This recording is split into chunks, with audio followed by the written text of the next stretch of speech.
Welcome to another episode, everyone. Donald Trump travels to South Florida and flirts with one of his top advisors. And then he denigrates her to her face, and then he grabs her. Trump, as usual, is unhinged. Let's get right into it. Donald Trump just got weirder than usual, and stick with me because I know that doesn't seem possible. He just traveled down to South Florida for an event that you can imagine was all about him, and he not only flirted with one of his top advisors, but he attacked her in the same sentence as well and then grabbed her after the ceremony. Yes, it was weird. It's gotten weirder, and we are going to get into it all. But before we do, if I could quickly ask you to leave a like on this video, and if you haven't already and you enjoy our channel, to hit that subscribe button because it goes a long way in supporting our work. Now, if you watched two of my earlier videos from today, you know that Donald Trump was... Subscribe to my channel while you're there. Reactionary Politics. I appreciate everyone. Welcome to the new channel, Reactionary Politics. We're going to get into it. This is the Jack Cochiarella show, as you can see. Subscribe to his channel as well, as he asked. In a rush to leave the White House, literally shutting down a meeting early. And the reason why is because of his self-congratulatory trip to South Florida, which is explained in this article right here. Before we get into the very weird behavior of Donald Trump. Trump cuts off work early to name a road after himself. Donald Trump made an early start to the holiday weekend by flying to Florida to name a road after himself. The president was in Washington on Friday morning to take part in the Great Historic Investment in Rural Health Roundtable. But right after the East Room discussion, he was flying to Palm Beach, Florida for a street naming ceremony. On December 8th, Palm Beach City Commissioners voted to rename a 4-mile stretch of Southern Boulevard as President Donald J. Trump Boulevard. Ceremonial markers will be placed along Southern Boulevard between Palm Beach International Airport and Trump's Mar-a-Lago estate to mark the honor. Air Force One was expected to land in Florida in time for the 3:15 p.m. ceremony, when Trump will formally add the road outside his Florida resort to his stable of all things named Trump. Most presidents tend to wait until after their tenure to be honored by their peers, but Trump isn't leaving anything to chance. So Donald Trump, who has been healthcare, and I'm not talking about any action, but just like a lot of fanfare, he's been saying, we have such a great plan, and we love plans, and it's going to be a plan, and we're going to have money and plan. And that's kind of been his shtick lately. He quite literally did an announcement from the Oval Office saying that he had a great new plan. And then he went to a press briefing about that plan and told them to wrap it up. Like, if you watched my video earlier today, Donald Trump literally said, wrap this thing up early. He told people you have 1 minute left because he was so desperate to get down to see a road named after him by his cultists. Also, Donald Trump shouldn't get MLK Jr. Day off. Like, he should, honestly, I think if I was ever in charge, I'd make it so conservatives have to work extra on that day. If you wouldn't support the civil rights movement at the time, which none of these Trump supporters would, I'm sure they'll claim they would, actually some of them wouldn't, then you shouldn't get the day off, okay? So that's just my personal position. If I'm ever in charge, we will enact that. Donald Trump certainly doesn't deserve the day off, but he's taking it to go down on our dime and eat hamburgers and hang out and golf and have a street named after him. Cheeseburger. That is why he had to leave D.C. so early. Not just hamburgers. He was talking about rural health care and hospitals that he's shutting down, and he said, let's wrap this thing up. I want to go hold a weird press conference, and which, of course, he was hitting on but also attacking a top aide. But it started with him boasting about just how successful he is right now. You're doing good. How are the polls doing? Pretty good? It's a blowout, but let's not say that. Let's say you're winning by 1 or losing by 1. Doesn't make any difference. Get them out to vote, right? It was an honor to endorse you, and congratulations. Doing a great job.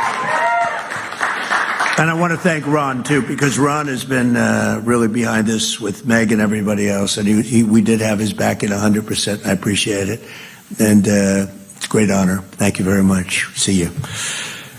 I would like to know the polls that Donald Trump is looking at, because not only has he never been more unpopular, but things independent of Donald Trump have never been more unpopular. Well, we're talking about ICE having a historically low rating with all Americans, especially after the tragic murder of Renee Good. Donald Trump is in the toilet with ICE. He said that this was his. Not just Renee Good, Jack Cacciarella, but Keith Porter Jr. as well was murdered by ICE. Say his name. I understand everyone wants to say Renee Nicole Good's name and rest in peace to her, because this is what's going to resonate with people, because they don't under Keith Porter Jr. and his death doesn't resonate with his audience. It doesn't resonate with people. They don't care. They never have. They only care now that it's happening to people like them. Renee Nicole Good. So every time I hear her name, that's fine. Rest in peace to her. She was a mother of 3, and she was absolutely gunned down, murdered, shot in the face 3 times. It was not justifiable homicide. It was just homicide. But this is what the paramilitary Gestapo group ICE is out here doing. But when I hear her name, I'm going to have to say Keith Porter Jr.'s name as well, to remind everyone that she's not the only individual that has lost her life. His life mattered as well. It mattered to all of us. And he was murdered. His big win in the 2024 election, that this is what it was all about: immigration and the economy, which he also has historically low approval ratings on across the board. The direction of the economy, where prices stand, how you think it'll look in the future, the job market, everything is down for Donald Trump. And so when that's the case, the man's got to lie, and lie he did. He was talking about all the money he's brought in from his overseas trips, which, by the way, is not real. When Donald Trump talks about all the investment coming from the Middle East, it's just not true. But him, of course, giving himself up for any bribery is, and someone has a problem with that. Her name is Laura Loomer, which is why Donald Trump both flirted and attacked her in this clip right here. Hi, Laura.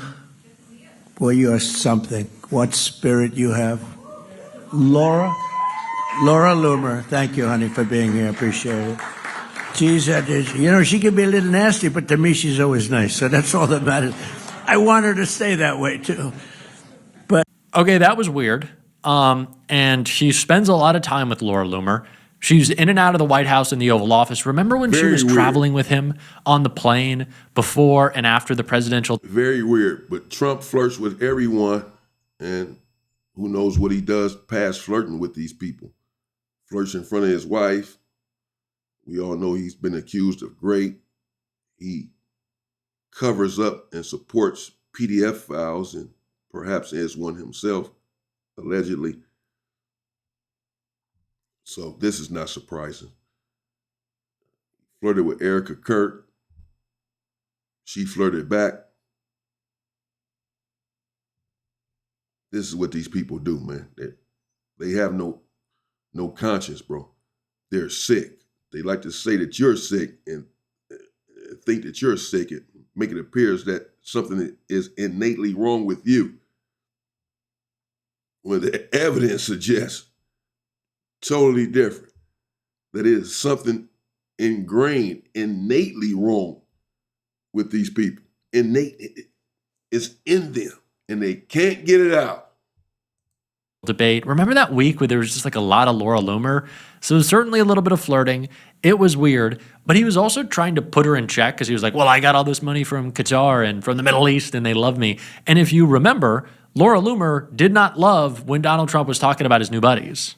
Right-wing firebrand furious as Trump admin gives Qatar tongue baths. So yeah, Laura Loomer hasn't always been the biggest fan of Donald Trump and his relationship with the Qataris, a relationship that now sees Donald Trump putting $500 million of oil money from the sale of Venezuelan oil into a Qatari bank account. I know we covered that story, but it needs more coverage. But yeah, maybe Trump was trying to smooth things over, because he like grabbed Laura, as you can see in this clip right here. He's like grabs at her. It's a big hug, 2 kisses, very intimate, very weird. You're so lovely, Laura, and we love you, and all the Botox in your face. Can Carolyn have some of that? She's running low. Maybe Christy wants some. Did you share it? Did you go to the same doctor? Wow, let me take a look at you. God, that's scary. Let's keep it to a distance. But yeah, that is what Donald Trump is doing right now. And Laura Loomer is right. Oh, wow, that sounded weird. To question the closeness of that relationship. Again, Donald Trump is selling Venezuelan oil, and putting it in a bank account for himself in Qatar for no reason other than the fact that they will probably just give it to him or put it in his crypto coin. He talks about that he's scared of the assets being frozen or stolen. Why wouldn't you want them in a U.S. bank? But Donald Trump is pretty open about how happy he is that he's just outside the law at this point when it comes to Venezuela. Listen to him right here. We're dealing with the new president. We're dealing with a lot of the people that were running the country. And they had, our first thing is they said, we have 50 million barrels. Hard to believe, Eric. I said, is there such a thing as 50 million barrels? 50 million barrels of oil. And we have to get it processed immediately because we have no room. Will you take it? I said, we'll take it. I didn't have to consult with anybody on that. I didn't have to call up our great attorney general. I said, we will take it. And it's the equivalent of $5.2 billion. That was the first day. And it's now traveling nicely to the United States. And He's bragging. He's literally saying, well, we don't do oil holes, oil fiends. That's all America cares about is oil, bro. That's it.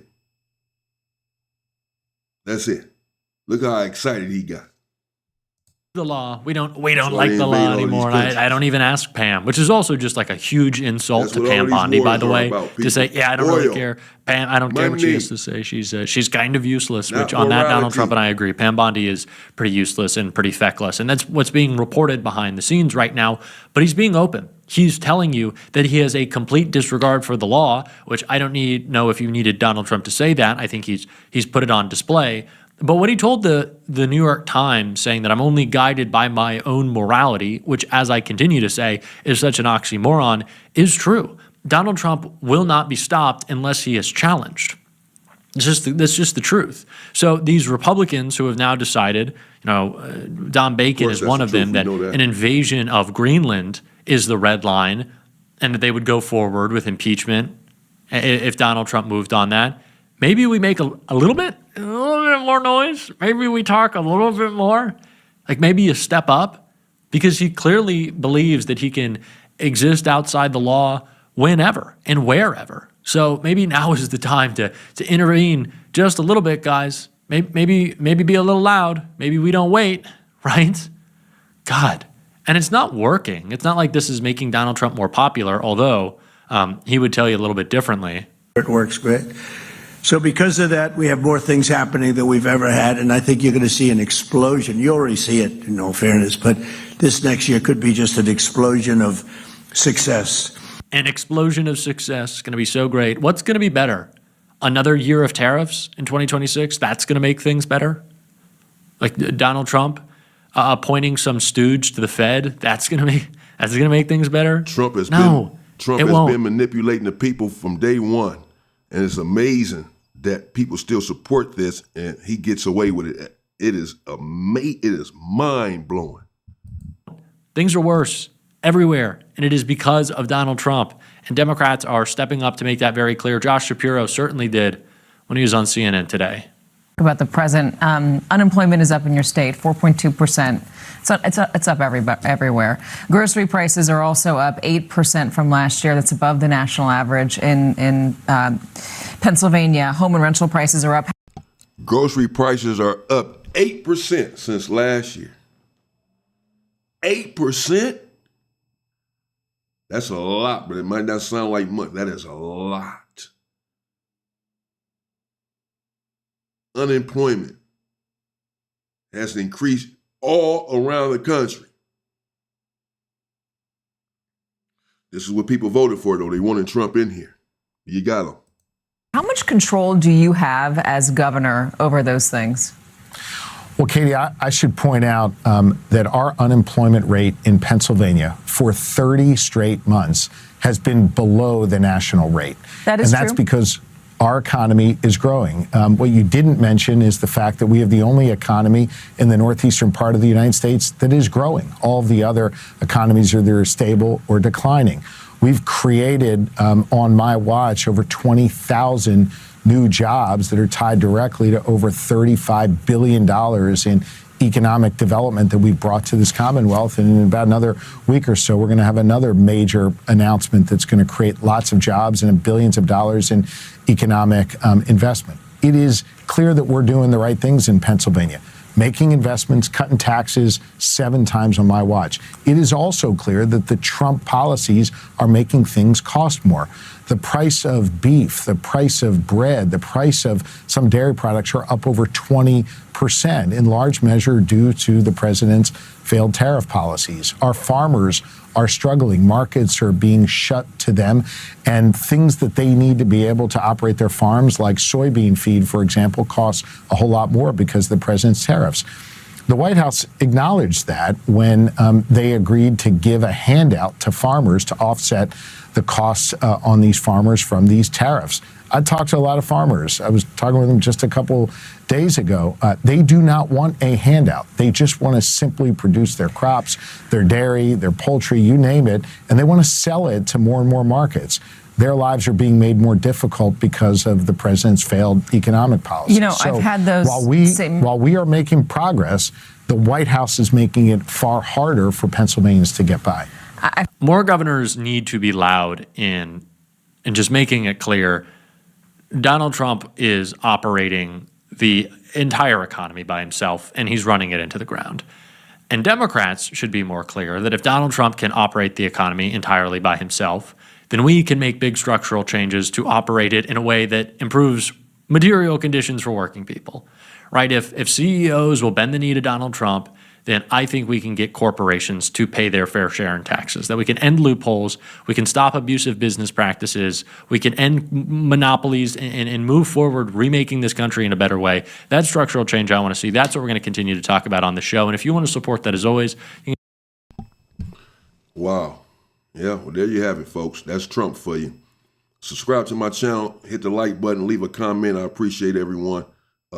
It goes a long way in supporting my work, as he said. And it's true, because I'm here working. There you have it, Trump flirting with one of his top advisors, Trump lying, Trump unhinged, Trump thinking about himself, Trump excited about someone else's oil, 50 billion barrels and 50 million barrels, and I can't believe you have that much oil. That's all they care about.